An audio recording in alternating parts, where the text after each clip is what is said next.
जय हिंद दोस्तों, आज हम लोग पुनः उपस्थित हुए हैं अपने दूसरे सेशन की ओर। तो जिस तरह से आपका प्यार हमें और समर्थन या सपोर्ट में मिल रहा है, इससे हमें बहुत ही खुशी मिलती है कि जो भी हम कंटेंट आप लोगों के लिए हम लोग दिन भर वो जो है कि टोटल जो है कि व्यवस्था करके और शाम में उपस्थित होते हैं, यह आप सबों का प्यार ही हमें झकझोर कर रख देता है कि आप सबों के लिए हम लोग इतना कुछ कर रहे हैं। आपको एक अलग से वीडियो साइंस का प्राप्त हो रहा है, तीनों मिक्सअप करके मिल रहा है, फिजिक्स, केमिस्ट्री, बायो और करंट एक साथ मिल रहा है। और उधर स्टैटिक का आपको जो है कि इधर आपका पॉलिटी और ज्योग्राफी जो है यह हम शुरुआत कर दिए हैं, आपका एक वीडियो में मिलेगा। और संडे को दो है कि आपको दोनों वीडियो प्राप्त होगा, जो कि दोनों रिवीजन के तौर पर प्राप्त होगा। तो आप लोग लगातार बने रहिएगा। तो चलिए बिना कोई देरी किए हुए बस हम एक ही शब्द बोलेंगे कि आप हमारे चैनल पर लगातार बने रहिए और आप ही एक दिन यह बोलिएगा कि नहीं, बहुत ही फायदा हुआ आपके चैनल से। यह हम आप लोगों से वादा करते हैं कि बहुत ही फायदा होने वाला है, बस और कुछ नहीं। तो चलिए आज जो कल जो हम लोग कमेंट पूछे थे, पिछले सेशन में हम पूछे थे कि वित्त आयोग का जो गठन करते हैं वो करते कौन है, तो इसका सही आंसर होगा भारत के राष्ट्रपति करते हैं। कौन करते हैं? राष्ट्रपति करते हैं। अनुच्छेद 280 के तहत करते हैं। प्रत्येक 5वें वर्ष करते हैं, 5 सदस्य को मिलाकर करते हैं। ये सारा क्वेश्चन आप लोग को बताए हुए थे। और पहले वित्त आयोग का स्थापना 1951 में हुआ था, ये चीज भी आप लोग को बताए हुए थे। और इस बार जो है कि 16वां वित्त आयोग बना है, उसके अध्यक्ष जो बने हैं वह आपके बने हैं अरविंद पनगड़िया। अरविंद पनगड़िया इसके अध्यक्ष बने हैं, याद रखिएगा। तो चलिए आज का जो स्टैटिक में जो सबसे बेस्ट स्टूडेंट का जो खिताब मिल रहा है, जो सबसे बेस्ट या टॉपर स्टूडेंट के रूप में आज का जो अवार्ड मिल रहा है वो आपका ऋषिका कुमारी को मिल रहा है। ऋषिका कुमारी, आप कमेंट बहुत ही अच्छे से किए हैं। तो आप लोग से हम बता दें, जितने भी छात्र हैं आप लोग अधिक से अधिक कमेंट करने का प्रयास कीजिए। और अधिक से अधिक जब आप कमेंट कीजिएगा, क्या कमी है या क्या हम आपसे क्वेश्चन पूछे हैं, जब आप कमेंट बॉक्स में कीजिएगा उसका कमेंट, तो हमें जो है कि वह पॉजिटिव उससे मिलेगा कि नहीं, हम जो कर रहे हैं आप लोग समय निकालकर कमेंट करने के लिए आते हैं और हम जो है कि उस कमी को जो कि भरपाई करने का प्रयास करते हैं। तो आप लोग जिस तरह से प्यार दे रहे हैं, बस प्यार देते रहिए। और अधिक से अधिक जो है कि आज हम लोग जो है कि भोले बाबा का जो है कि हम लोग महोत्सव मना रहे हैं और उसमें जो है कि विभिन्न प्रकार के जो है कि आदमी पॉजिटिव होकर जो है कि पूजा अर्चना किए होंगे। तो बस यही जो है कि उनसे जो है कि प्रार्थना कीजिए कि हमें इस बार जो है कि कहीं ना कहीं सिलेक्शन करवा दीजिए, जिससे कि आगे का जो भी रहेगा आपका समय वह बहुत ही अच्छा से गुजरने वाला है। बस एक बार सिलेक्शन ले लीजिए, जी जान लगा के मेहनत कर लीजिए, आपका सिलेक्शन तय है। तो चलिए, और भी छात्र ने इसका सही जवाब दिया है, तो उसमें से लेते हैं कुमार रुपेश। कुमार रुपेश ने भी इसका बहुत अच्छा आंसर दिया है। उसके बाद फिर है चंदन राज। चंदन राज आपका भी सही है। उसके बाद फिर है आपका राजेश, आपका भी सही है। उसके बाद नरेंद्र ने भी बहुत अच्छा कमेंट किए हैं। फिर है उसके बाद महाकाल स्टडी। महाकाल स्टडी का भी बहुत बेहतरीन आंसर है। उसके बाद फिर है आपका राजेश आपका भी बहुत आंसर सही है, इसमें कोई शक नहीं है। फिर है सौरभ कुमार, आपका भी आंसर सही है। फिर है उसके बाद चंदन राज, आपका भी आंसर बहुत सही है। फिर है टाइम टू टाइम, आप इसी तरह टाइम टू टाइम बने रहिए, आपको कहीं कोई दिक्कत नहीं आएगा। उसके बाद फिर है आपका जो है कि नवनीत सिंह राजपूत आज जो है कि कमेंट बॉक्स में बहुत अच्छा लिखे हैं अंतर्राष्ट्रीय महिला दिवस के रूप में, तो आप लोग जो है कि इसे देखने का प्रयास कीजिएगा। फिर उसके बाद है आपका क्या कहते हैं चंदन राज, फिर से इसका लिखे हैं कि 16वां नंबर के हैं, बिल्कुल सही है। फिर उसके बाद है आपका सुरजीत कुमार, सही है। उसके बाद फिर है आपका नीतीश कुमार। तो आप लोग बहुत सारे छात्र ने इसका कमेंट जो किए हैं, यह हमें देखकर बहुत खुशी की अनुभूति होती है कि आप लोग समय निकालकर, और यह YouTube पर इतना अब समय नहीं बचा है किसी के पास कि जाकर वो YouTube पर कमेंट करे वीडियो में, लेकिन आप लोग मेरे लिए समय निकालकर कमेंट करते हैं। इससे बड़ी बात कुछ हो ही नहीं सकती है मेरे लिए। बस आप लोग जिस तरह से देख रहे हैं, हमारा चैनल दिन ब दिन ग्रो कर रहा है और अर्निंग आना भी चालू हो गया है लगभग 2-3 दिन से। तो आप लोग का यह प्यार हमें बरकरार रखे और हम भी आपके साथ इसी तरह से प्यार करते रहे, जिससे कि हम लोग जो है कि बहुत आगे जो है कि बहुत जल्द जाने का प्रयास कर रहे हैं। सिर्फ आप लोग लगातार बने रहिए, आपका सिलेक्शन होगा। तो चलिए आज शुरू करते हैं सबसे पहले नीति आयोग से। तो आप लोग को बता दे कि नीति आयोग जो है, पहले इसमें बेसिक थोड़ा समझ लेते हैं, फिर तो ऑब्जेक्टिव कर लेंगे। तो नीति आयोग जो है यह मूल संविधान में, यह संविधान में अभी भी नहीं देखने के लिए मिल रहा है। यह एक प्रकार का भारत सरकार के द्वारा जो है कि एक प्रकार का जो है कि एक सलाहकारी समिति के रूप में, यह सलाहकारी आयोग के रूप में इसे गठन किया गया है, लेकिन इसका उल्लेख हमारे संविधान में कहीं भी नहीं है। अब बात करते हैं, जब मूल संविधान में नहीं है तो आखिर इसका क्या अस्तित्व है, ये क्या कर रहा है नहीं कर रहा है भारत में आके। तो आप लोग को बता दें कि भारत का संविधान 26 जनवरी 1950 को लागू किया गया था, और लागू होने के कुछ दिन के बाद आप लोग को पता है 15 मार्च मिलता है डेट। कौन सा डेट मिलता है?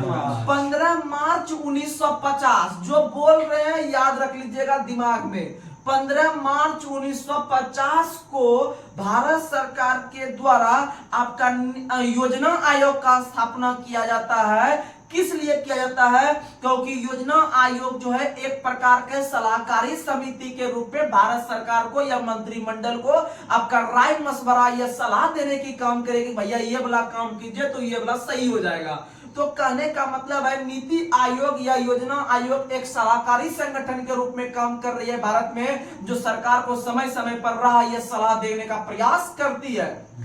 लेकिन इसका उल्लेख हमारे संविधान में कहीं भी नहीं है। तो याद रखना है आप लोग को कि पहली बार आपका 15 मार्च 1950 को आपका योजना आयोग का स्थापना किया गया। और याद रखिएगा कि योजना आयोग में विभिन्न प्रकार के सदस्य होते हैं। विभिन्न प्रकार के सदस्य में से उसमें से एक अध्यक्ष होते हैं, उपाध्यक्ष होते हैं, उसके बाद फिर आपका जो है कि विभिन्न प्रकार के पूर्णकालिक सदस्य भी होते थे। ये 1950 का घटना बता रहे हैं 15 मार्च का। तो आप लोग को बता दें कि योजना आयोग के जो अध्यक्ष होते थे वो प्रधानमंत्री होते थे, और उसमें से एक उपाध्यक्ष का भी चुनाव होता था। तो आप लोग को बता दें कि योजना आयोग के जो पहले अध्यक्ष थे वो जवाहरलाल नेहरू थे, अर्थात योजना आयोग के जो अध्यक्ष होते हैं वो प्रधानमंत्री होते हैं। और याद आप लोग को और भी दिला देते हैं कि योजना आयोग के जो पहले उपाध्यक्ष थे वो गुलजारी लाल नंदा थे, गुलजारी लाल नंदा थे। और भारत के पहले कार्यवाहक प्रधानमंत्री भी गुलजारी लाल नंदा बने, गुलजारी लाल नंदा बने, याद रखिएगा। और आप लोग को बता दे कि जब यह स्थापना होकर आगे काम करने लगा भारत सरकार के लिए, पंचवर्षीय योजना सब में भी सपोर्ट करने लगा कि क्या करना चाहिए नहीं करना चाहिए। तो आगे चलकर जब बीजेपी की सरकार 2014 के अंदर आती है, तो 2014 में जब नरेंद्र मोदी की सरकार आती है, तो वह जो योजना आयोग का जो शुरुआत किया था वो कांग्रेस वाला सरकार किया था, कांग्रेस की सरकार किया था, जवाहरलाल नेहरू कांग्रेस से थे। तो वहां पर जो वो किया था उसका चीज वही रखा, लेकिन नाम परिवर्तित कर दिया। यानी योजना आयोग का नाम बदलकर नरेंद्र मोदी ने, याद रखिएगा, जो घोषणा किया था कि भाई इसके जगह नीति आयोग का स्थापना करेंगे, वह किया था 15 अगस्त 2014 को। 15 अगस्त 2014 को लाल किला के प्राचीर से झंडा फहराते हुए यह घोषणा किए थे कि अब हम योजना आयोग को जो देख रहे थे, अब उसका एक परिवर्तन करके रूप जो दे रहे हैं वो नीति आयोग का दे रहे हैं, क्योंकि वह भारत के लिए नीति बनाने की काम करती है और आगे भी करेगी, इसीलिए उसका नाम नीति आयोग रहेगा। NITI यानी national institution for transforming India, याद रखने का प्रयास कीजिएगा। यह घोषणा किए थे समाप्त करने का, योजना आयोग को समाप्त करने का घोषणा जो किए थे 15 अगस्त 2014 को किए थे लाल किला से। और उसी समय बोले थे कि आगे हम स्थापना करने जा रहे हैं नीति आयोग का, लेकिन स्थापना उस दिन नहीं किया था, उस दिन से समाप्त किया था उसको, योजना आयोग को। अगला जैसे वर्ष घुसेगा और उसका पहला दिन 1 जनवरी 2015 को, 1 जनवरी 2015 को नीति आयोग का स्थापना होता है। और उसमें से एक अध्यक्ष बनते हैं, जो पहले भी बन रहे थे, एक अध्यक्ष बनते हैं, एक उपाध्यक्ष बनते हैं, एक CEO बनते हैं, और विभिन्न प्रकार के इसमें सदस्य भी रहते हैं। लेकिन ये 3 आपको याद रख के चलना पड़ेगा कि वर्तमान में कौन है। तो आप लोग को बता दें कि नीति आयोग के जो पहले अध्यक्ष बने थे वो नरेंद्र मोदी बने थे। कौन बने थे? नरेंद्र मोदी बने थे। और नीति आयोग के पहले उपाध्यक्ष जो बने थे वो अरविंद पनगड़िया बने थे, और वही अरविंद पनगड़िया अभी 16वें वित्त आयोग के अध्यक्ष भी बन गए हैं। और नीति आयोग के जो पहले CEO का बात करते हैं, चीफ एग्जीक्यूटिव ऑफिसर का बात करते हैं, मुख्य कार्यकारी अधिकारी का अगर हम बात करते हैं, तो वो सिंधु श्री खुल्लर बने थे, सिंधु श्री खुल्लर बने थे। वही अभी नीति आयोग का तीनों अध्यक्ष अगर वर्तमान रूप देखते हैं अभी कौन है, तो अभी भाई मोदी जी तो अध्यक्ष बने ही हैं, क्योंकि उसके अध्यक्ष जो होते हैं वो मोदी होते हैं, यानी प्रधानमंत्री होते हैं। तो नीति आयोग के वर्तमान में जो अध्यक्ष है नरेंद्र मोदी है, और नीति आयोग के जो वर्तमान में उपाध्यक्ष वो सुमन के बेरी है, सुमन के बेरी है। और नीति आयोग के जो वर्तमान में CEO है वह आपका सुब्रमण्यम है। कौन है? सुब्रमण्यम, BVR सुब्रमण्यम, BVR सुब्रमण्यम, याद रखने का प्रयास कीजिएगा। और नीति आयोग जो है वह भारत सरकार के लिए सलाह मशवरा देने का काम करती है, और नीति आयोग जो है उसे हम लोग इसीलिए वो नीति देने का काम करती है, अर्थात भारत के लिए सोचने का काम करती है, अर्थात भारत के थिंकिंग करने का काम करती है। इसीलिए योजना आयोग या नीति आयोग को थिंक टैंक के रूप में भी जानते हैं। याद रखने का प्रयास कीजिएगा, ये सब चीज जो है कि क्वेश्चन जो है कि आता है एग्जाम में। तो चलिए अब हम लोग बारी बारी से इसका ऑब्जेक्टिव ले लेते हैं। आप लोग का आराम से नीति आयोग टॉपिक खत्म हो जाएगा, एक भी क्वेश्चन छूटने नहीं देंगे। चलिए अब लेते हैं ऑब्जेक्टिव टाइप से। आप लोग को बताना है योजना आयोग का स्थापना कब हुआ था? 15 मार्च 1950। 15 मार्च 1950। अगला क्वेश्चन, योजना आयोग के प्रथम अध्यक्ष जो थे वो जवाहरलाल नेहरू थे। जवाहरलाल नेहरू। अगला क्वेश्चन, नीति आयोग के प्रथम उपाध्यक्ष गुलजारीलाल नंदा। गुलजारीलाल नंदा। अगर आपसे क्वेश्चन पूछे कि नीति आयोग है एक कैसी संस्था? गैर संवैधानिक संस्था है, इसका उल्लेख हमारे संविधान में कहीं भी नहीं है। अगला क्वेश्चन, योजना आयोग के स्थान पर नीति आयोग का गठन कब किया गया? 1 जनवरी 2015। 1 जनवरी 2015। और योजना आयोग का समाप्त 15 अगस्त 2014। अगला क्वेश्चन, नीति आयोग के अध्यक्ष होते हैं प्रधानमंत्री। नीति आयोग के अध्यक्ष होते हैं प्रधानमंत्री। अगला क्वेश्चन, राष्ट्र विकास परिषद का स्थापना कब हुआ था? 6 अगस्त 1952। बहुत मस्त क्वेश्चन। राष्ट्र विकास परिषद, जिसे हम लोग शॉर्ट में कहते हैं एनडीसी, नेशनल डेवलपमेंट काउंसिल, यानी राष्ट्र विकास परिषद के जो अध्यक्ष होते हैं वो प्रधानमंत्री होते हैं। और इसका स्थापना 6 अगस्त 1952 को किया गया था। और इसका सबसे मुख्य कार्य जो है वह आपका जो है कि पंचवर्ष योजनाओं को अंतिम रूप से अनुमोदित करना या अंतिम रूप से लागू करना। आप लोग को पता है कि भारत में आपका शासन प्रशासन करने के दरम्यान में लगभग 5 वर्ष के लिए एक पंचवर्ष योजना का जो गठन किया जाता था, 5 ईयर प्लान का, और उसे जो अंतिम रूप जो देता था, अंतिम रूप से जो लागू करता था वह राष्ट्र विकास परिषद करता था। अर्थात यहाँ पर क्वेश्चन आता है कि पंचवर्ष योजना को अंतिम रूप से अनुमोदित करने वाली संस्था कौन सी है? तो राष्ट्र विकास परिषद। राष्ट्र विकास परिषद याद रख लीजिएगा, एनडीसी, जिसका स्थापना 6 अगस्त 1952 को किया गया था। और उसके अध्यक्ष प्रधानमंत्री होते हैं। कौन होते हैं? प्रधानमंत्री होते हैं। अगला क्वेश्चन आप लोग को बताना है।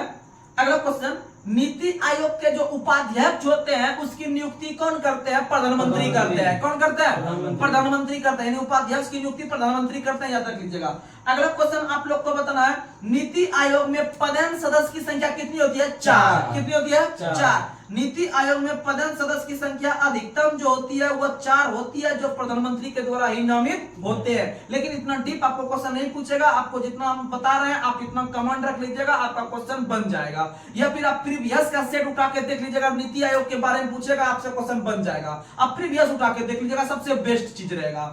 आप किसी के बात पे अगर भरोसा नहीं कर सकते हैं तो आप प्रीवियस ईयर पे भरोसा कर लीजिए, जो आपके सामने पूछा हुआ क्वेश्चन है तो आप उस पे भरोसा कीजिए, आपका आराम से जो है कि बन जाएगा क्वेश्चन, कहीं कोई डाउट नहीं रहेगा। आगे अगला क्वेश्चन आप लोग को बताना है, राष्ट्र विकास परिषद की अध्यक्षता कौन करता है? प्रधानमंत्री। कौन करते हैं? प्रधानमंत्री करते हैं। अगला क्वेश्चन, नीति आयोग के उपाध्यक्ष को भारत सरकार के वरीयता क्रम में किसके समान दर्जा दिया गया है? तो भारत के कैबिनेट मंत्री के समान। आप लोग को पता है कि नीति आयोग के उपाध्यक्ष वर्तमान में सुमन के बेरी है। सुमन के बेरी को केंद्र में जो कैबिनेट मंत्री होता है उसके बराबर उसको दर्जा मिला हुआ है, याद रखेगा, वरीयता क्रम में। वरीयता क्रम के मतलब होता है जैसे भारत के अंदर में जो सबसे टॉप लेवल पे कौन बैठा हुआ है, वहां से देखते देखते जो संवैधानिक पद जो होता है धीरे धीरे छोटा किया जाता है। पहला नंबर पे राष्ट्रपति, उसी तरह दूसरा नंबर पे उपराष्ट्रपति, तीसरा नंबर पे प्रधानमंत्री, तीसरा नंबर पे प्रधानमंत्री, चौथा नंबर पे राज्यपाल, चौथा नंबर पे राज्यपाल, पांचवा नंबर पे भूतपूर्व राष्ट्रपति। तो ये सारा चीज जो देखते हैं ये वरीयता क्रम में देखते हैं। इसी प्रकार वरीयता क्रम में आपका जो नीति आयोग के जो उपाध्यक्ष होते हैं वो कैबिनेट मंत्री के बराबर होते हैं, कैबिनेट मंत्री के बराबर होते हैं। तो वरीयता क्रम आगे टॉपिक भी हम लोग को मिलेगा, तो वरीयता क्रम आप लोग के पास हम लोग अच्छा से याद करवा देंगे, तो आप लोग लगातार बने रहिएगा। चलिए आगे अगला क्वेश्चन आप लोग को बताना है, नीति आयोग का पूर्ववर्ती नाम क्या था? योजना आयोग। क्या नाम था? योजना आयोग। आप लोग को बताना है नीति आयोग का मुख्यालय दिल्ली में है। कहाँ में है? दिल्ली में। नीति आयोग का मुख्यालय कहाँ है? दिल्ली में। याद रखने का प्रयास कीजिएगा। अगर पूछे कि नीति आयोग के वेबसाइट का नाम क्या है, तो याद रखिएगा नीति.gov.in, नीति NITI, नीति.gov.in। याद रखने का प्रयास कीजिएगा, इससे बाहर क्वेश्चन नहीं आएगा। और हाल ही में नीति आयोग ने एक नया पहल का शुरुआत किया है, जिसका नाम है नया भारत @75। नया भारत @75 करने का मतलब जब 75वां आपका दिवस मनाया जा रहा था, तो उसी के उपलक्ष्य में आपका नीति आयोग ने @75 करके योजना का शुरुआत किया था। याद रखने का प्रयास कीजिएगा। चलिए आगे बढ़ते हैं। अगला क्वेश्चन आप लोग को बताना है, राजनीतिक दल को, भारत में जितने भी राजनीतिक दल हैं उसको राष्ट्र या क्षेत्रीय दल की जो मान्यता देने का अधिकार है वो चुनाव आयोग को। किसको है? आप लोग को बता देते हैं, चुनाव आयोग का स्थापना 25 जनवरी 1950 को हुआ था और इसका गठन जो हुआ था यह हमारे संवैधानिक तौर पर हुआ था। इसका उल्लेख कहीं ना कहीं हमारे संविधान में है, इसीलिए आपका निर्वाचन आयोग एक संवैधानिक निकाय है। कैसा निकाय? संवैधानिक। तो वही देख रहे थे, नीति आयोग एक संवैधानिक निकाय नहीं है, उसका उल्लेख हमारे संविधान में कहीं भी नहीं है। लेकिन निर्वाचन आयोग का स्थापना अनुच्छेद 324 से लेकर 329 तक किया गया है। अगर हम भाग को देखते हैं तो भाग जो आपका 15 है, भाग 15 निर्वाचन से संबंधित है। किससे संबंधित है? निर्वाचन से संबंधित है। तो इसका मतलब संविधान में जब पढ़ रहे हैं तो निर्वाचन आयोग संवैधानिक संस्था है। और जब इसका स्थापना हुआ था निर्वाचन आयोग का, तो यह सिर्फ एक सदस्य आयोग था। कितना सदस्य? एक सदस्य। लेकिन 1989 और 1993 में 1989 और 1993 में जाकर अंतिम रूप से 89 में 3 सदस्य आयोग बनाने का प्रयास किया गया, लेकिन फाइनली जो 3 सदस्य आयोग बना हुआ 1993 में। 1993 में आपका जो निर्वाचन आयोग था वह 3 सदस्य आयोग बना। याद रखने का प्रयास कीजिएगा। और तब से लेकर 2024 तक का निर्वाचन आयोग देखते हैं तो इसमें 3 सदस्य है। याद रखिएगा। आगे बढ़ते हैं। अगला क्वेश्चन आप लोग को बताना है, भारत के मुख्य निर्वाचन आयुक्त की अवधि जो है वह कितना वर्ष होती है? 6 या 65? 6 या 65? मुख्य निर्वाचन आयुक्त की अवधि 6 वर्ष या 65 वर्ष। याद रखने का प्रयास कीजिएगा, जो पहले पूर जाए वो हो जाएगा। और आप लोग को बता दें, वर्तमान समय में जो भारत के जो निर्वाचन आयुक्त है या चुनाव आयुक्त है वह राजीव कुमार है। राजीव कुमार 25वां नंबर का है। कितना नंबर का? 25वां नंबर का। और आप लोग स्टैटिक में याद करते होंगे कि भारत के जो पहले निर्वाचन आयुक्त थे वो सुकुमार सेन। भारत के पहले निर्वाचन आयुक्त जो थे वो सुकुमार सेन थे। और उस तरह चलते चलते 25वें नंबर के जो बने हैं वह आपके बने हैं राजीव कुमार। याद रख लीजिएगा 25वां। और RBI के गवर्नर भी 25वें नंबर के हैं शक्तिकांत दास। अगला क्वेश्चन आप लोग को बताना है किस वर्ष किए गए पारित अधिनियम के तहत मुख्य निर्वाचन आयुक्त और अन्य निर्वाचन आयुक्त का जो नियुक्ति करता है वह आपका नियुक्ति चयन समिति के सिफारिश पर राष्ट्रपति करते हैं। याद रखिएगा 2023 अधिनियम के तहत। किसके तहत? 2023 अधिनियम के तहत एक चयन समिति के सिफारिश पर राष्ट्रपति दोनों को नियुक्त करते हैं। याद रखिएगा 6 वर्ष या 65 वर्ष तक। 6 वर्ष या 65 वर्ष तक। याद रखिएगा। अगला क्वेश्चन आप लोग को बताना है, संविधान के किस अनुच्छेद के अंतर्गत भारत के निर्वाचन आयोग का प्रावधान किया गया? 324। अब भाग 15 याद रखिएगा। अगला क्वेश्चन और बहुत महत्वपूर्ण क्वेश्चन, आपको निर्वाचन आयोग से संबंधित सिर्फ 2 अनुच्छेद याद रखना है। एक 324 को याद रखना ही रखना है हर हालत में, क्योंकि निर्वाचन आयोग का स्थापना जो किया गया है 324 में ही किया गया है। जैसे आप लोग सुप्रीम कोर्ट पढ़ते हैं स्थापना 124 में, सुप्रीम कोर्ट 124 में, उसी तरह निर्वाचन आयोग का स्थापना जो किया गया है 324 में। और दूसरा जो याद रखिएगा उसके संबंधित अनुच्छेद याद रखिएगा 326। अनुच्छेद 326 कहता है कि भारत में लोकसभा और विधानसभा का जो आपका वोट देने का जो अधिकार होता है वह आपका वयस्क मताधिकार के आधार पर होता है। अर्थात कम से कम एज 18 वर्ष। कितना वर्ष?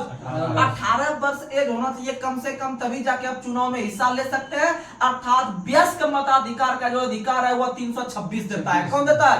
बस यही 2 अनुच्छेद याद रखिए, आपका कम निपट जाएगा। 324 में स्थापना कर लेंगे, 326 में व्यस्क मताधिकार का प्रयोग कर लेंगे। ठीक, 2 एक याद रखिएगा, आराम से आपका जो है कि हो जाएगा। अच्छा, आप लोग बताइए मतदाता दिवस कब मनाते हैं? 25 जनवरी। मतदाता दिवस 25 जनवरी को, क्योंकि 25 जनवरी 1950 को जो है कि आपका निर्वाचन आयोग का स्थापना हुआ था। अगला क्वेश्चन आप लोग को बताना है। अगला क्वेश्चन, मुख्य चुनाव आयुक्त को उसके पद से जो हटा सकते हैं हम लोग, समझिएगा, नियुक्त जो करेंगे वो राष्ट्रपति करेंगे 2023 अधिनियम के तहत एक चयन समिति का गठन करके, लेकिन जो उसको हटाने का बात करेगा वो आपका संसद करेगा, और संसद ने जब 2/3 बहुमत से जब उसे पारित कर देगा तो निर्वाचन आयोग को कदाचार के आधार पर प्रमाणित होकर उसे वहां पर हटा देगा। और उसे हटने का एक ही तरीका है कि वह चुनाव में घपला करवाया है, अर्थात कदाचार के आरोप में जो है कि मुख्य निर्वाचन आयोग पकड़ा जाएगा, तो उसे 2/3 बहुमत के तहत साबित करके लोकसभा राज्यसभा मिलकर उसे हटा देगा अपने पद पर से। और आप लोग को बताए थे राष्ट्रपति के हटने का भी कितना तरीका?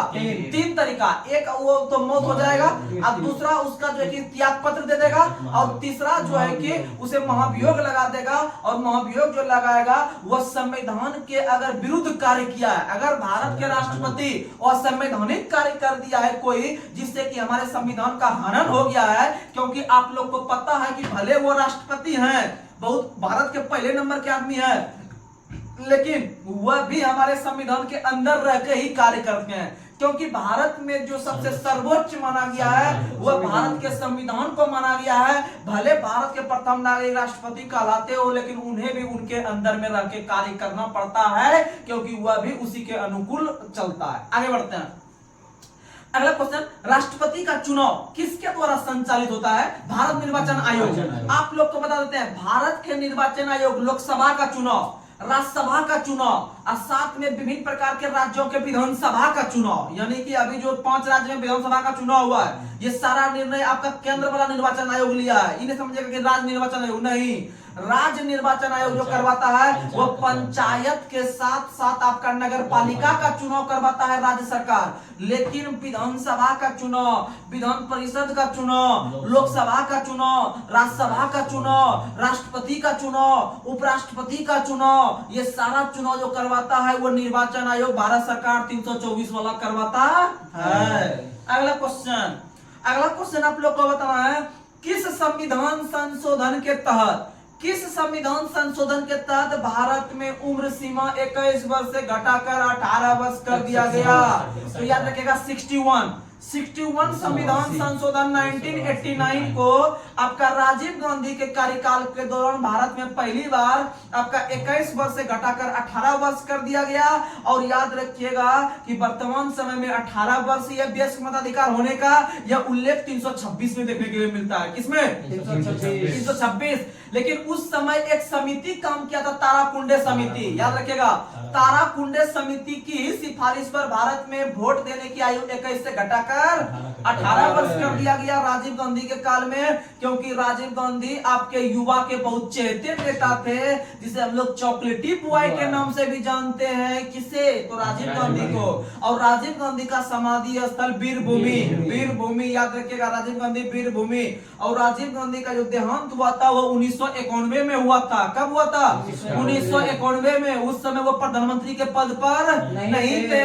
लेकिन जानते हैं, जब आप अच्छा लड़का से पूछिएगा ना कि बताओ तो भारत के अंदर में जो प्रधानमंत्री का जो कितने प्रधानमंत्री पद पर रहते हुए जो है कि देहांत हुआ है, तो बताएगा वो 3 गो ही, लेकिन 3 गो में वो राजीव गांधी भी बता देगा, ये हम जानते हैं, बताता है। लेकिन राजीव गांधी पदावधि के दौरान नहीं मरा है। पहला व्यक्ति मरे हैं 1964 ईस्वी में, भारत के प्रथम प्रधानमंत्री जवाहरलाल नेहरू, वो पदावधि के दौरान नहीं मरे हैं, तभी तो कार्यवाहक प्रधानमंत्री गुलजारी जी बने थे 1964 में, याद रखिएगा।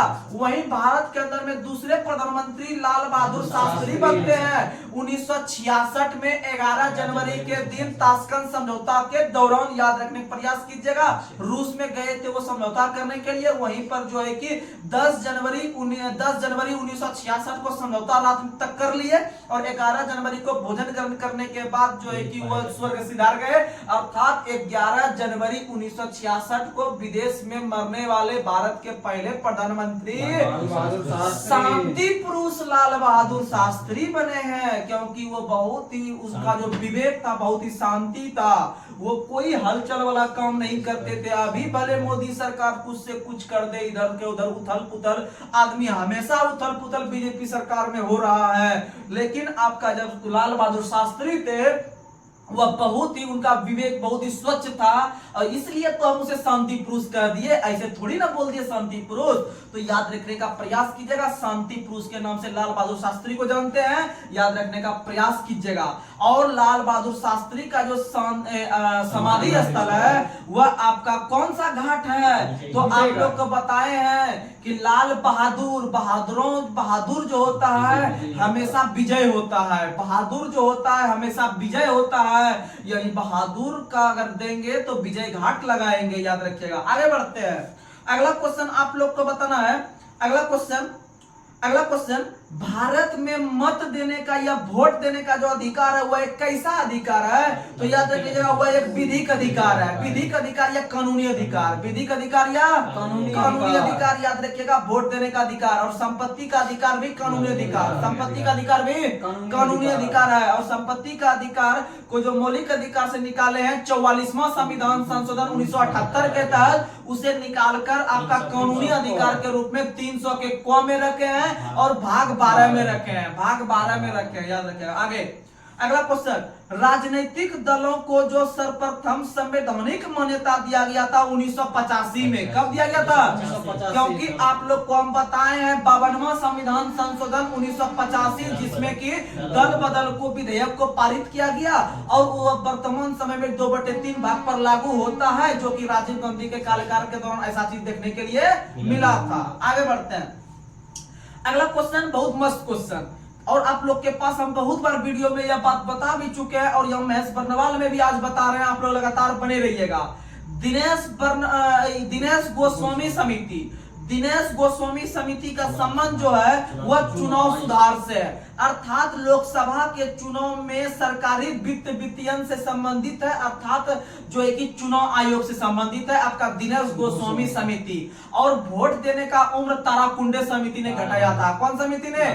ताराकुंडे समिति। अगला क्वेश्चन, किसी भी राजनीतिक दल को मुख्य विपक्षी दल की मान्यता प्राप्त करने के लिए कम से कम उसके पास 10% सदस्य होना चाहिए। कितना परसेंट? 10% होना चाहिए। जैसे लोकसभा में अगर हम विपक्ष में जा रहे हैं तो लोकसभा में कुल सदस्य का 10% जो होना चाहिए, अर्थात मान लीजिए लोकसभा में वर्तमान में 545 को है, सॉरी 543 है। 543 कैसे है आप लोग को हम बता चुके हैं, 2 गो एंग्लो इंडियन खत्म हो चुका है, पहले 543 था, 545 था, 545 से 543 हुआ, 2 गो घट गया 104 संविधान संशोधन के तहत। वो जो घटा है 104 के तहत घटा है और वह राष्ट्रपति जो मनोनीत करते थे 2 गो एंग्लो इंडियन का, उसे खत्म कर दिए हैं। तो इसका मतलब वर्तमान में अगर देखते हैं लोकसभा सीट पे जो चुनाव होता है वह 543 सीट पे होता है, 543। अगर आप 543 का 10% निकालिएगा लगभग 54 पूरेगा, और 54 जो पूरेगा उसको 55 में जोड़ के लेना है। यानी कि अगर आप विपक्षी पार्टी का दर्जा अगर प्राप्त करना चाहते हैं तो आपको कम से कम 55 सीट जीतकर पहुंचना होगा, चाहे लोकसभा में चाहे विधानसभा में। जिस राज्य में आप विधानसभा में बनने जा रहे हैं तो विधानसभा का 1/10, ये लोकसभा में जा रहे हैं तो वो लोकसभा का 1/10, आपको विपक्षी पार्टी तब बन जाएगा, तब आपको वहां पर बैठाया जाएगा और आप तब जो है सरकार के खिलाफ ये सत्ता पार्टी के विपक्ष में आप आवाज उठा सकते हैं। अगला क्वेश्चन आप लोग को बताना है, निर्वाचन आयोग एक 3 सदस्य आयोग कब बना? 1993 में बना है। अगला क्वेश्चन, दल बदल विरोधी अधिनियम कब पारित हुआ? 1985 में 15 फरवरी 1985, याद रख लीजिएगा, हो सकता है डेट पूछ दिया गया, तो 15 फरवरी 1985। अगला क्वेश्चन आप लोग को बताना है, निर्वाचन आयोग जो किसी भी वोट या फिर किसी भी चुनाव का जो डेट जारी करता है उसे हम लोग उस भाषा में कहते हैं अधिसूचना जारी किया है। अधिसूचना वह आपका राष्ट्रपति के द्वारा जारी किया जाता है। किसके द्वारा? यानी कि निर्वाचन आयोग के कहने पर जो जारी करता है वह जारी करता है राष्ट्रपति। कौन करते हैं? राष्ट्रपति, याद रख लीजिएगा। चलिए अब आते हैं ज्योग्राफी पे। मेन क्वेश्चन ज्योग्राफी का है, उसको कवर कर लेते हैं। आप लोग को बताना है, भारत जो स्थित है किस गोलार्ध में? तो उत्तरी पूर्वी गोलार्ध में। उत्तरी पूर्वी गोलार्ध में भारत स्थित है। अगर हम भारत का अक्षांश विस्तार को देखते हैं, भारत का अगर हम अक्षांश विस्तार को देखते हैं तो 8 डिग्री 4 मिनट उत्तरी अक्षांश से 37 डिग्री 6 मिनट आपका जो है कि उत्तरी अक्षांश के बीच स्थित है। ये हो गया उत्तर का। अगर हम इसका पूरब का बात करते हैं, क्योंकि भारत जो स्थित है उत्तरी पूर्वी दिशा में स्थित है। अगर हम देशांतर का बात करते हैं तो 68 डिग्री 7 मिनट से 97 डिग्री 25 मिनट तक उत्तरी गोलार्ध में स्थित है। याद रखने का प्रयास कीजिएगा। यानी कि अगर अक्षांश में पूछेगा तो उत्तरी में, अगर आपको देशांतर में पूछेगा तो पूर्वी में। याद रखने का प्रयास कर लीजिएगा। आपका एक हो जाएगा 8 डिग्री 4 मिनट से आपका 37 डिग्री 6 मिनट, और एक हो जाएगा 68 डिग्री 7 मिनट से 97 डिग्री 25 मिनट तक। आप इसे रटिएगा नहीं, आप इसे बार बार जब नजर में आइएगा आप रिकॉल कीजिएगा बार बार, तो एग्जाम में ऑप्शन आपको दिखेगा तो अपने आप माइंड में सेटअप कर जाएगा। ये एक्सपीरियंस बता रहे हैं। अगला क्वेश्चन आप लोग को बताना है, क्षेत्रफल की दृष्टि से भारत का स्थान जो है कितना है? 7वां। कितना है? आप लोग को बताते हैं कि भारत से बड़ा जो पूरे विश्व में जो देश है कुल 6 देश है। कितना देश? 6 देश। और विश्व का सबसे बड़ा देश रूस है। आप लोग को एक ट्रिक दे देते हैं, रोमदुकक और रुक चौंदिकन और चीन, रुक चीन अब आ, यानी रोमदुकक को से रुक बना लेंगे, यानी रूस से रूस, को से कनाडा, दूसरा देश हो गया कनाडा। चीन तीसरा नंबर पे आएगा, चीन से चीन बना लेंगे, रुक चीन, ओ बो अब, यानी ओ से अमेरिका, बो से ब्राजील, यानी रुक चीन अब आ से ऑस्ट्रेलिया, आ से आ, उसके बाद अपना भारत, यानी रुक चीन अब आ, उसके बाद भारत। याद रख लीजिएगा, भारत जो है कि पूरे विश्व का आपका जो है कि 2.4% जो है कि इसका जो है कि क्षेत्रफल यहाँ पर है। और ऐसे 17.7 आता है जनसंख्या में। 17.7% पूरे विश्व का जनसंख्या का 17.7% आपका जनसंख्या में है, और क्षेत्रफल में 2.4%। अगला क्वेश्चन आप लोग को बताना है, देशांतर रेखाएं क्या निकालने के लिए दिखाया जाता है? तो समय के साथ साथ अवस्थिति। जैसे आप लोग को बता देते हैं कि भारत में जो आपका लिया जाता है देशांतर रेखा, जो समय ज्ञात करने के लिए वो 82.5 डिग्री पूर्वी देशांतर। तो 82.5 डिग्री पूर्वी देशांतर का अगर यूज करेंगे हम तो इसका पता चल जाएगा समय का। क्या किसका पता चलेगा? समय का। और समय के साथ साथ हमको पता चल जाएगा कि हम भारत में समय को ज्ञात कर रहे हैं। कहां पे ज्ञात कर रहे हैं? भारत में। यानी देशांतर रेखा समय के साथ साथ अवस्थिति को भी दिखाता है, और 1 डिग्री देशांतर जो होता है वो 4 मिनट के बराबर होता है। 4 मिनट के बराबर होता है। याद रखने का प्रयास कीजिएगा। आगे अगला याद रखिएगा, भारत के अंदर में कुल 8 राज्य से कर्क रेखा गुजरती है, जिसे हम लोग ट्रॉपिक ऑफ कैंसर के नाम से जानते हैं। और आप लोग को बता दें कि हमारा जो पृथ्वी है वह आपका 0 डिग्री से लेके उत्तरी गोलार्ध में 90 डिग्री तक है, और दक्षिणी गोलार्ध में भी 90 डिग्री तक है। और याद रखिएगा, जब भी आप मैप देखते हैं जो ऊपर से ऐसे करके रहता है, इसे हम लोग कहते हैं देशांतर रेखा। कौन सा रेखा? देशांतर रेखा कहते हैं। ऊपर से नीचे यानी जो ऊर्ध्वाधर रहता है उसको कहते हैं हम लोग देशांतर रेखा, और ऐसे करके जो रहता है उसे हम लोग कहते हैं अक्षांश रेखा। क्या कहते हैं? अक्षांश रेखा। तो आप लोग को बता दें, जो 0 डिग्री का जो अक्षांश होता है उसे हम लोग कहते हैं भूमध्य रेखा। क्या कहते हैं? भूमध्य रेखा। और भूमध्य रेखा को कभी कभी हम लोग विषुवत रेखा भी कहते हैं, इक्वेटर भी कहते हैं। विषुवत रेखा कहते हैं, इक्वेटर कहते हैं, या भूमध्य रेखा कहते हैं 0 डिग्री को। लेकिन इससे जब आप साउथ में बढ़िएगा 23.5 डिग्री, तो उसे हम लोग कर्क रेखा कहते हैं, और कर्क रेखा को हम लोग ट्रॉपिक ऑफ कैंसर कहते हैं। और जब आप 0 डिग्री के 23.5 डिग्री अगर आप दक्षिण में आइएगा यानी आप साउथ में आइएगा, तो उसे हम लोग ट्रॉपिक ऑफ क्या कहते हैं? कैप्रिकॉर्न। ट्रॉपिक ऑफ कैप्रिकॉर्न कहने का मतलब मकर रेखा कहते हैं। और यह जो 23.5 डिग्री जो उत्तरी गोलार्ध जाता है वो भारत में कुल 8 राज्य से होकर गुजरती है। और 8 राज्य आप लोग सीरियली याद कीजिएगा। सबसे पहले आप गुजरात से निकालिएगा, गुजरात से उसके बाद फिर आप आ जाइएगा राजस्थान, गुजरात, राजस्थान, फिर मध्य प्रदेश, मध्य प्रदेश के बाद छत्तीसगढ़, छत्तीसगढ़ के बाद आप लोग को चल जाना है झारखंड, झारखंड के बाद चल जाना है पश्चिम बंगाल, पश्चिम बंगाल के बाद त्रिपुरा, त्रिपुरा के बाद मिजोरम, त्रिपुरा के बाद मिजोरम। वहीं पर आपको लगले एक चीज और बता देते हैं साथ ही साथ कि वो जो आपका भारत के अंदर में जो एकमात्र समय जोन है, समय जोन भारत में एकमात्र है, वह भी 82.5 डिग्री पूर्वी देशांतर से लेकर चलते हैं, जो 5 राज्य से होकर गुजरती है। उत्तर प्रदेश से आप लोग पढ़ते होंगे, उत्तर प्रदेश के नैनी नामक स्थान मिर्जापुर के पास पड़ता है नैनी, वहीं से वो गुजरती है कुल 5 राज्य से। और उत्तर प्रदेश से जैसे निकली वो मध्य प्रदेश में घुसी, मध्य प्रदेश से निकल के वो कहां घुसी, छत्तीसगढ़ में। कहां घुसी? छत्तीसगढ़ में। और छत्तीसगढ़ के पास उड़ीसा, उड़ीसा से आंध्र प्रदेश, बस कहानी खत्म। यानी उत्तर प्रदेश से घुसा वो मध्य प्रदेश में, और मध्य प्रदेश से घुसा आपका जो है कि छत्तीसगढ़ में, और छत्तीसगढ़ से घुसा आपका जो है कि उड़ीसा में, उड़ीसा से घुसा जो है कि आंध्र प्रदेश में। तो ये सब चीज याद रखने का प्रयास कीजिएगा। लेकिन आप लोग को बता दे देखे होंगे कि छत्तीसगढ़ यहाँ पर एक कॉमन राज्य मिला, छत्तीसगढ़ एक कॉमन राज्य मिला, वैसे मध्य प्रदेश भी मिला, लेकिन छत्तीसगढ़ भी कॉमन राज्य मिल रहा है। छत्तीसगढ़ एक ऐसा राज्य है कि जहां पर आपका कर्क रेखा और 82.5 डिग्री जो समय जोन है एक दूसरे को क्रॉस करती है, एक दूसरे को क्रॉस करती है। तो याद रखिएगा छत्तीसगढ़ में एक जिला है जिसका नाम है सूरजपुर जिला। सूरजपुर जिला में ही एक दूसरे को जो है कि काटने का काम करती है। ये सब चीज याद रखिएगा। अगला क्वेश्चन, और ट्रॉपिक ऑफ कैंसर नाम का एक पुस्तक भी है, ट्रॉपिक ऑफ कैंसर नाम का एक पुस्तक भी है जिसका रचना हेनरी मिलर ने किया था। Henry Miller, Tropic of Cancer, कर्क रेखा, इसका रचना किया था हेनरी मिलर ने। चलिए आगे बढ़ते हैं। अगला क्वेश्चन आप लोग को बताना है, अगला क्वेश्चन, और वो जो 23.5 डिग्री जो आपका जो 8 राशि से होकर गुजरी कर्क रेखा, वो भारत को 2 भागों में विभाजित करने का काम करती है। भारत को 2 भागों में विभाजित बीचों बीच एकदम पूर्व से पश्चिम में कर रहा है, तो वो बीचों बीच जो है कि विभाजित करने का काम करती है। याद रखने का प्रयास कीजिएगा। वहीं ये तो आपका रेखा हो गया। भारत के अंदर आपका कर्क रेखा 2 भागों में भारत को विभाजित करने का काम कर रही है, लेकिन भारत के अंदर में एक पहाड़ी है जिसका नाम है विंध्याचल की पहाड़ी। कौन सी पहाड़ी? विंध्याचल की पहाड़ी भारत को 2 भागों में बांटने का काम करती है।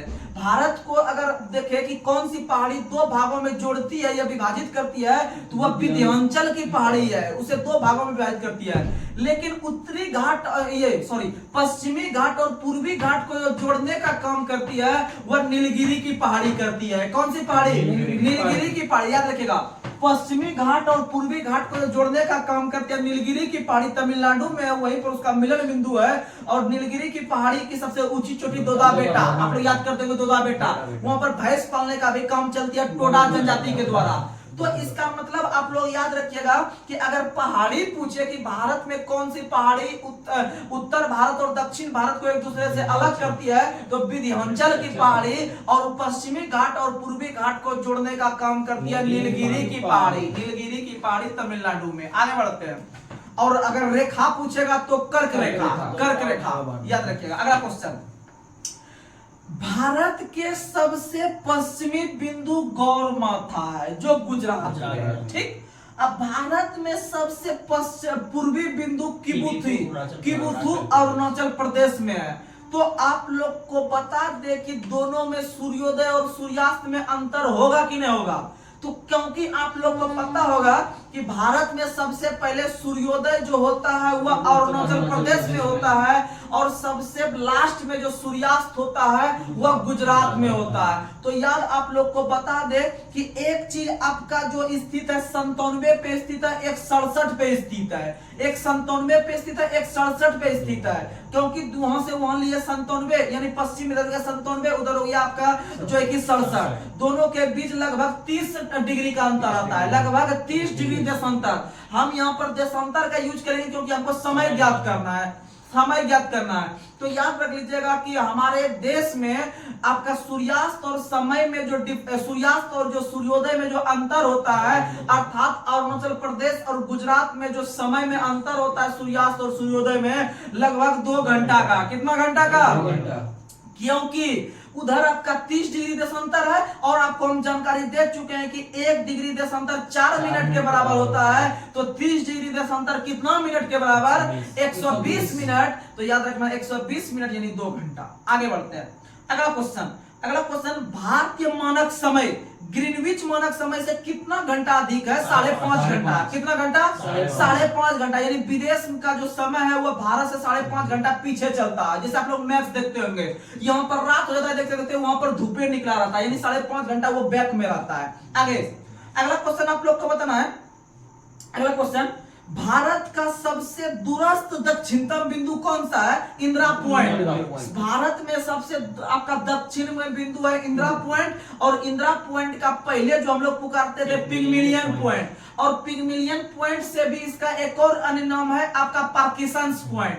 पार्किंसंस पॉइंट, पिगमिलियन पॉइंट, ये इंदिरा पॉइंट, तीनों एक ही चीज है जो भारत में सबसे दक्षिणतम बिंदु के रूप में स्थित है। और याद रखिएगा कि इंदिरा पॉइंट जो है वह ग्रेट निकोबार में स्थित है, बृहत निकोबार में स्थित है। जैसे आप लोग याद करते होंगे अंडमान निकोबार द्वीप समूह की राजधानी जो है पोर्ट ब्लेयर है, और पोर्ट ब्लेयर जो है वह आपका जो है कि दक्षिण अंडमान, किसमें है? दक्षिण अंडमान में। पोर्ट ब्लेयर दक्षिण अंडमान में है। और अंडमान की सबसे ऊंची चोटी है आपका कौन सा? सैंडल पीक उत्तरी अंडमान में है। सैंडल पीक उत्तरी अंडमान में है। तो ये सब क्वेश्चन आप लोग के पास आता है, तो आप लोग रेगुलर जब बने रहिएगा तो ये गारंटी दिलाते हैं कि आपको जो ये 2 घंटा में जितना मटेरियल मिल जाता है, 1.5 से 2 घंटा में आप लोग अच्छा क्लास में भी ज्वाइन कर लीजिएगा। आपको 10 दिन में भी इतना चीज रिवीजन नहीं कर पाएगा।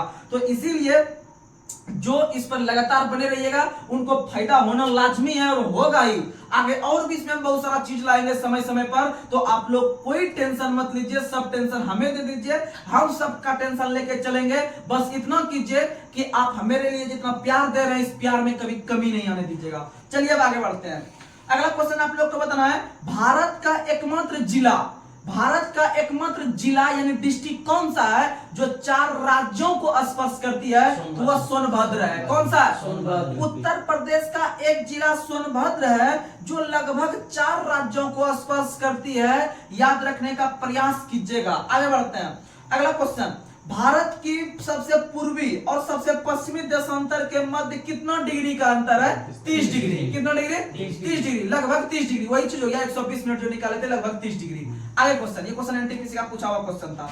अगला क्वेश्चन आप लोग को बताना है, विश्व में किस देश के पास सबसे अधिक समय जोन है? तो याद रखिएगा फ्रांस के पास। किसके पास? विश्व में सबसे अधिक समय जोन फ्रांस के पास है 12। कितना है? 12। जैसे भारत में एक गो है, भारत में एक ही गो है आपका, वही इलाहाबाद वाला, मतलब नैनी नामक स्थान पे इलाहाबाद 82.5 डिग्री एक ही गो है। लेकिन फ्रांस का अगर हम बात करते हैं तो फ्रांस में 12 समय जोन है। उसी तरह अगर हम रूस का बात करते हैं, जो सबसे बड़ा देश है क्षेत्रफल में, रूस में 11 समय जोन है। कितना है? 11। अगर हम अमेरिका का बात करते हैं, अमेरिका में 9 है। अमेरिका में 9। ये तो ये 2-3 देश का आप एक्स्ट्रा में लेकर चलिएगा तो एग्जाम में पूछ लिया गया है बहुत बार कि रूस में समय जोन कितना है? 11 है। रूस में 11, फ्रांस में 12, अमेरिका में 9। अमेरिका में 9, याद रखिएगा। अगला क्वेश्चन, भारत की मुख्य भूमि की तट की लंबाई 6100 किलोमीटर। कितना किलोमीटर? मुख्य तट कहने का मतलब है कि समुद्र का जो वो तट रहता है, वो आप लोग को पता होगा कि तमिलनाडु के अंदर है मरीना बीच, सबसे लंबी समुद्री तट है भारत में। तो उसका लंबाई जो है लगभग 6100 किलोमीटर है। उस तरह से जुड़िएगा तो 6100 किलोमीटर है। अगला क्वेश्चन, म्यांमार की सर्वाधिक सीमा किस भारतीय राज्य को स्पर्श करती है? अरुणाचल प्रदेश। म्यांमार जो है भारत के अंदर में दक्षिण पूर्व का एक देश है जो कि आपका सबसे अधिक अरुणाचल प्रदेश को स्पर्श करती है। आप लोग याद रखने का प्रयास कीजिएगा। अगला क्वेश्चन, जनसंख्या की दृष्टि से भारत का पूरे विश्व में स्थान कौन सा है? दूसरा। अभी तक दूसरा था, लेकिन अब कितना हो गया? पहला। जनसंख्या की दृष्टि से भारत चीन को पछाड़कर हाल ही में पहला स्थान प्राप्त किया है। और प्रतिवर्ष जनसंख्या दिवस 11 जुलाई को मनाते हैं। कब मनाते हैं? 11 जुलाई। और जनगणना का अध्ययन डेमोग्राफी कहलाता है, याद रखिएगा। अगला क्वेश्चन आप लोग को बताना है, हाल ही में रॉस द्वीप का नाम बदलकर क्या रखा गया? रॉस का बॉस, याद रखिएगा। रॉस का बॉस यानी सुभाष चंद्र बोस। अगला क्वेश्चन, नील शहीद नील शहीद, यानी नील द्वीप का नाम बदलकर शहीद द्वीप, नील द्वीप का नाम बदलकर शहीद द्वीप। वही 4 अक्षर का बोल रहे हैं हैवलॉक, 4 अक्षर का स्वराज, 4 अक्षर का स्वराज, यानी हैवलॉक द्वीप का नाम बदलकर स्वराज द्वीप, हैवलॉक द्वीप का नाम बदलकर स्वराज द्वीप। अगला क्वेश्चन, अच्छा एक और बताइए तो, अगर पूछेगा कि व्हीलर द्वीप का नाम बदलकर क्या किया गया doctor APJ Abdul Kalam. Wheeler द्वीप उड़ीसा में है, डीआरडीओ वहां पर चांदीपुर में प्रक्षेपण उसी द्वीप पर से करता है, व्हीलर द्वीप, उसका नाम बदलकर डॉक्टर एपीजे अब्दुल कलाम द्वीप रख दिया गया है, याद रखने का प्रयास कीजिएगा। आगे, भारत जो है श्रीलंका से जो पृथक होता है, कौन सा जलडमरू मध के तहत? पाक जलडमरू मध। पाक जलडमरू मध इन्हें समझिएगा कि भारत पाकिस्तान के बीच है, पाक जलडमरू मध भारत और श्रीलंका के बीच है।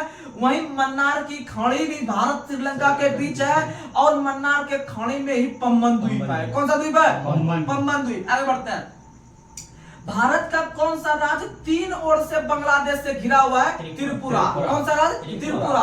और त्रिपुरा को बांग्लादेश ने एकदम कोका के रखा है, 3 पट्टी से चांप के। इसका मतलब त्रिपुरा की राज की भाषा कोकबोरोक। क्या है? कोकबोरोक वहां की राज की भाषा है, याद रखने का प्रयास कीजिएगा। अगला क्वेश्चन आप लोग को बताना है, भारत जो है सबसे लंबी जो सीमा साझा करती है किस देश के साथ? बांग्लादेश। किससे करती है? बांग्लादेश। भारत जो है विभिन्न प्रकार के कुल 7 देश से सीमा साझा करती है। 7 देश में से सबसे अधिक करती है बांग्लादेश से, सबसे कम करती है अफगानिस्तान से। किससे करती है? बांग्लादेश से लगभग 4096 किलोमीटर, लगभग बांग्लादेश से 4096 किलोमीटर। वहीं जो सबसे कम करती है अफगानिस्तान से 106 किलोमीटर, याद रखिएगा। आगे बढ़ते हैं, अच्छा मैकमोहन रेखा किन दो देश के बीच है? भारत और चीन के बीच, भारत और चीन के बीच मैकमोहन रेखा है, याद रखिएगा। अगर पूछेगा रेड क्लिफ रेखा, तो भारत और पाकिस्तान के बीच रेड क्लिफ रेखा है, भारत और पाकिस्तान के बीच रेड क्लिफ रेखा। अगर पूछेगा डुरंड रेखा किसके बीच है, तो याद रखिएगा डुरंड रेखा जो है पहले आपका भारत और पाकिस्तान के बीच था, पहले तो सॉरी भारत और अफगानिस्तान के बीच। डुरंड रेखा पहले भारत और अफगानिस्तान के बीच था, लेकिन भारत का जब विभाजन हुआ 1947 में जाके, तो याद रखिएगा 1947 में आपका वो पाकिस्तान और अफगानिस्तान के बीच वह रेखा चल गया, याद रखने का प्रयास कीजिएगा। यानी वर्तमान समय में पाकिस्तान अफगानिस्तान डुरंड रेखा, अब पहले भारत और अफगानिस्तान था, क्योंकि अफगानिस्तान जो अलग हुआ था भारत से लगभग आपका 1894 में अलग हुआ था। 1894 में अफगानिस्तान अलग हुआ था, उसमें पाकिस्तान जो भारत का हिस्सा था। आगे चल के जब 1947 में पाकिस्तान जब भारत से अलग हो गया, तो वो जो है कि वो एरिया जो चल गया वो पाकिस्तान के हैंड में चल गया। तो पाकिस्तान और अफगानिस्तान के बीच वर्तमान में डुरंड रेखा है। अगला क्वेश्चन आप लोग को बताना है, रेड क्लिफ रेखा का निर्धारण किस वर्ष भारत और पाकिस्तान के बीच किया गया? तो याद रखिएगा 1947। यानी जब घर में जब बंटवारा होता है, तो उसी दिन एक लकीर या दीवार कुछ दे दिया जाता है कि भाई उधर वाला हिस्सा उसको पड़ा, इधर वाला हिस्सा ये दूसरे वाले भाई को पड़ा। तो इसका मतलब कि 14 अगस्त, याद रखिएगा 15 अगस्त को विभाजन हुआ, तो उसके बाद वहां पर माहौल बनेगा कि जो है अब जो है कि जब अलग हो ही गया, दोनों डिसीजन ले ही लिया, तो चलो भाई आप सब मिलजुल के जो है कि विभाजित कर देते हैं सबको हिस्सा। तो 17 अगस्त 1947 को भारत और पाकिस्तान के बीच सर जे रेडक्लिफ के द्वारा रेडक्लिफ रेखा का निर्धारण किया गया। अगला क्वेश्चन, और याद रखिएगा भारत और चीन के बीच जो है कि मैकमोहन रेखा का निर्धारण 1914 में किया गया था। कब किया गया था? 1914 में किया गया था, याद रखिएगा मैकमोहन भारत चीन। अगला क्वेश्चन, भारत के अंदर किस पर्वत श्रेणी को एशिया के रीढ़ के नाम से जाना जाता है? याद रखिएगा काराकोरम श्रेणी। भारत की सबसे ऊंची पर्वत श्रेणी काराकोरम पर्वत श्रेणी है, याद रखने का प्रयास कीजिएगा, जो कि हिमालय का सबसे ऊंचा श्रेणी वही है, काराकोरम श्रेणी। तो चलिए आज हम अपने सेशन को यहीं तक रोकते हैं। तो चलिए आज का लास्ट सवाल आप लोग को बताना है कि 82.5 डिग्री पूर्वी देशांतर भारत के कितने राज्यों से होकर गुजरती है? आप लोग इसका जवाब कमेंट बॉक्स में जरूर दीजिएगा।